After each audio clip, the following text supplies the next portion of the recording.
আসসালামু আলাইকুম প্রিয় ভিউয়ার্স।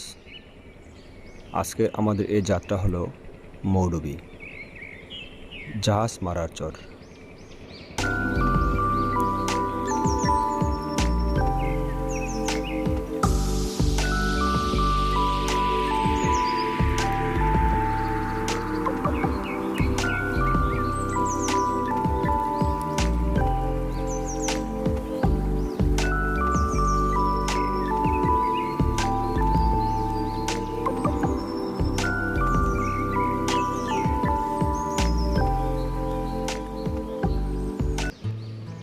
আমরা কুয়াকাটা হতে রাঙাবালি উপজেলার মৌডুবি ইউনিয়নে ভ্রমণ করতে যাই এবং এই ভ্রমণ যাত্রায় আমরা কিছু প্রাকৃতিক ন্যাচারাল দৃশ্য উপভোগ করি যা আসলেই মনোমুগ্ধকর।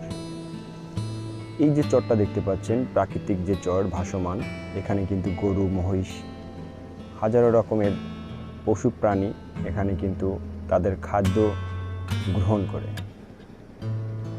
তো আমরা মৌডুবি থেকে আবার কুয়াকাটার পথে ব্যাক করেছিলাম। তো এই আমাদের যাত্রায় ছিল একটি খেয়া।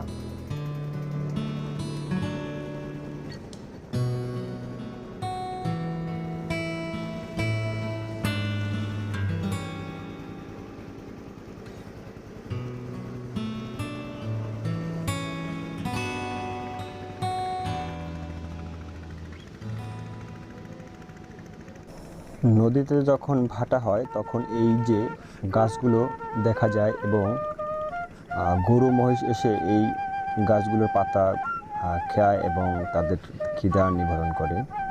তো আমাদের এই যাত্রায় আমাদের খেয়াল ছিল 4টা গরু এবং আমাদের নিচে ছিল মহিলারা এবং আমরা ছিলাম অনেকেই পুরুষ। তবে এই নদীটা পার হতে আমাদের 45 মিনিট সময় লেগেছিল। তবে এই 45 মিনিটের সময়টা আমার কাছে খুবই এনজয় মনে করেছিলাম। আমি খুবই মজা পেয়েছিলাম, কেননা এই যে নদীর মোহনা থেকে জেলেরা গভীর সমুদ্র থেকে মাছ শিকার করে এই নদীর মোহনা থেকেই কিন্তু তারা তাদের গন্তব্যে পৌঁছায়। দূরের যে নৌকাগুলো দেখা যাচ্ছে তারা কিন্তু বড় বড় ফিশিং বোট, এবং এই যে একটি লঞ্চ দেখতে পাচ্ছেন, লঞ্চটা হচ্ছে নদীর চ্যানেল থেকে ঢুকতে পারছে না, কারণ ভাটার সময় পানি কম থাকে এবং বোটটা বেজে যাবে, সেই জন্য কিন্তু তারা ঢুকতে পারে না। আমরা একটি খেয়া নৌকায় করে নদীটি পার হচ্ছিলাম।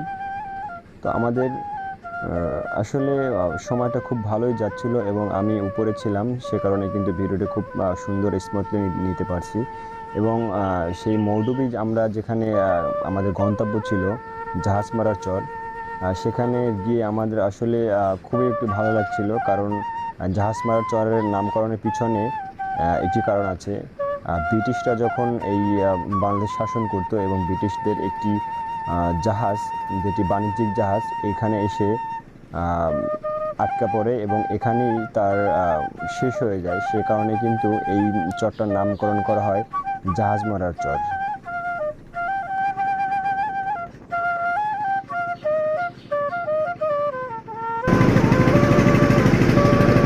কতক্ষণ লাগবে? 40 মিনিট। 40 মিনিট।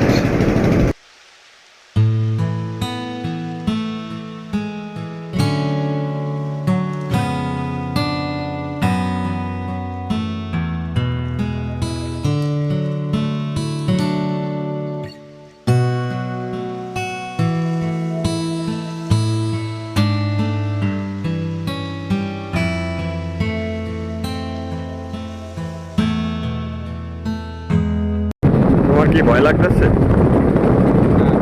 ভয় লাগে না, এনজয় লাগে, মজা লাগে, মজাই লাগে। কোথায় থেকে কোথায় যাচ্ছ?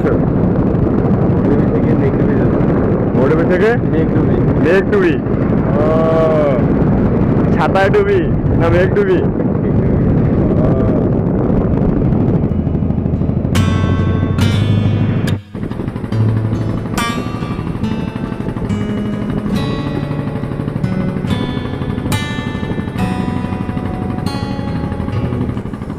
আপনারা যারা এই মৌডুবি জাহাজ মারার চর ভ্রমণ করতে চান, খুবই অল্প খরচে কিন্তু আপনি ভ্রমণ করে আসতে পারেন সেই জাহাজ মারার চর, এবং একটি প্রাকৃতিক যে চর রয়েছে যেখানে হাজারো রকমের বন্যপ্রাণী রয়েছে এবং প্রাণী উদ্ভিদ রয়েছে।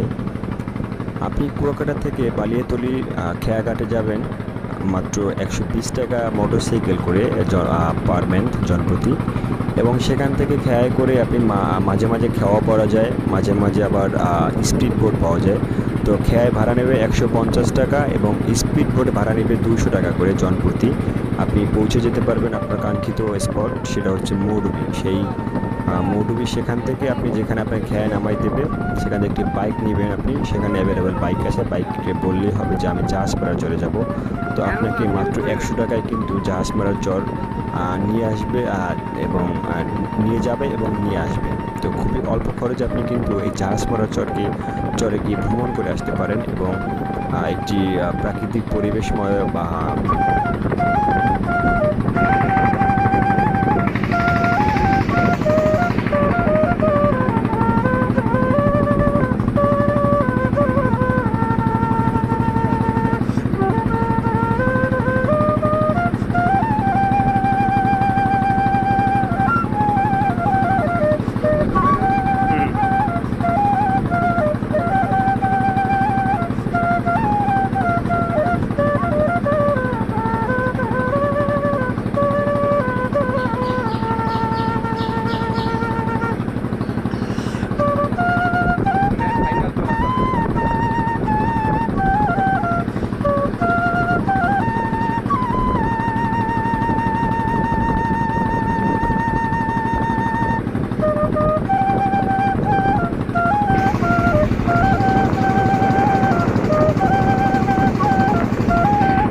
সত্যি কথা বলতে আমার এই ভ্রমণটা ছিল রমজান মাসে। তখন তরমুজের খুবই ভালো চাহিদা ছিল এবং এখানে চর অঞ্চল থাকার কারণে প্রচুর পরিমাণ জমি আছে যেখানে এই কৃষকরা তরমুজ চাষ করে লাভবান হয়। তবে খুবই অল্প দামে এখান থেকে আমরা তরমুজ ক্রয় করেছিলাম এবং ইফতারির জন্য তরমুজ কিনে খেয়েছিলাম। খুবই মিষ্টি এবং পাকা তরমুজ এই মৌডুবি চরে পাওয়া যায়।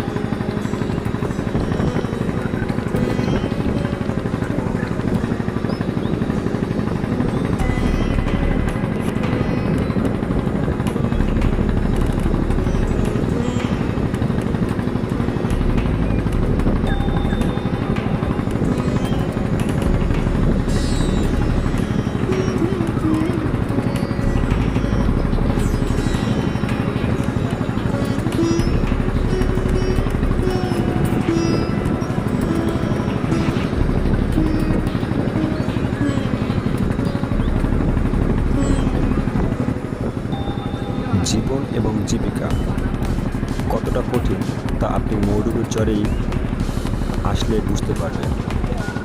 এখানকার যারা স্থানীয় মানুষ রয়েছেন, যারা লোকাল মানুষগুলো রয়েছেন, কতটা পরিশ্রম করে আর্নিং করেন এবং কতটা কষ্টের সাথে তারা জীবনযাপন করে তা আপনি সচক্ষে দেখতে পারবেন এই মৌডুবির চরে আসলে।